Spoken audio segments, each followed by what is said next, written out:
Le cancer du sein fait plus d'une victime dans le monde. Nous sommes allés à la rencontre de maman Ornella Tudja, une rescapée du cancer. Elle révèle les éléments qui l'ont amenée à retrouver la vie après son ablation du sein.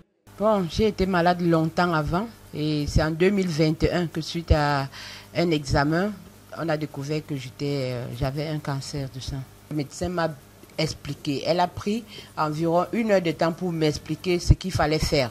Elle m'a montré mon protocole et puis elle a dit, dans tous les cas, il faudrait qu'on vous enlève le sein. Elle allait extraire le sein, le liquide que je pouvais presser et puis par injection, on a fait retirer du sang pour pouvoir faire certaines analyses. Ce sont les médecins qui savent les termes pour ça.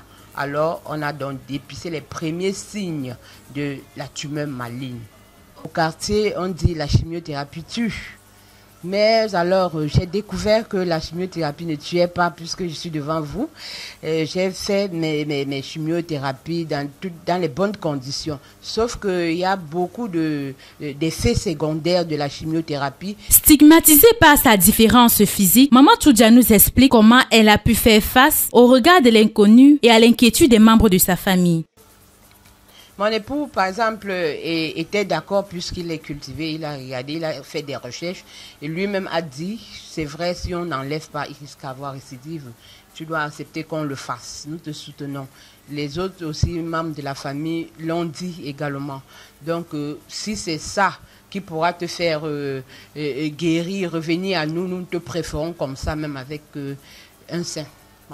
Les enfants également, ça n'a pas été facile, surtout la dernière qui était chaque fois sur le sein. On a toujours stigmatisé cette maladie, mais à vue d'œil, on ne sent pas que je suis malade. C'est moi qui le dis parfois parce que je veux faire sensibiliser. Je veux sensibiliser toutes les personnes qui pensent que le cancer est une fin en soi. Je vais avoir des signes, des effets secondaires, il y en avait assez. Il y a des vomissements, les cheveux qui ont sauté, il n'y avait rien comme cheveux. Et puis les doigts qui noircissaient, les ongles qui quittaient également.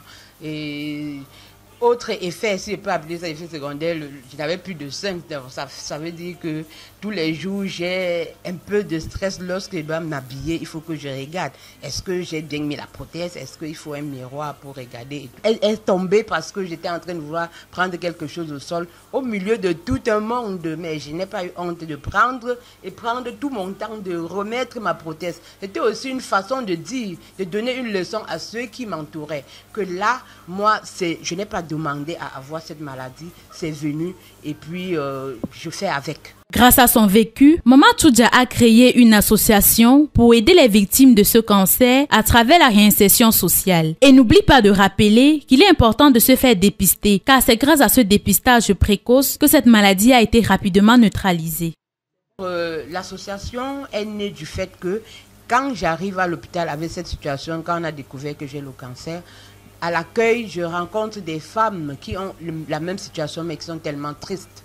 Alors, je cause avec elles et puis je leur dis, je suis dans votre situation, mais je pense que être triste pourra plutôt aggraver notre situation. Nous allons nous réunir et faire un groupe WhatsApp.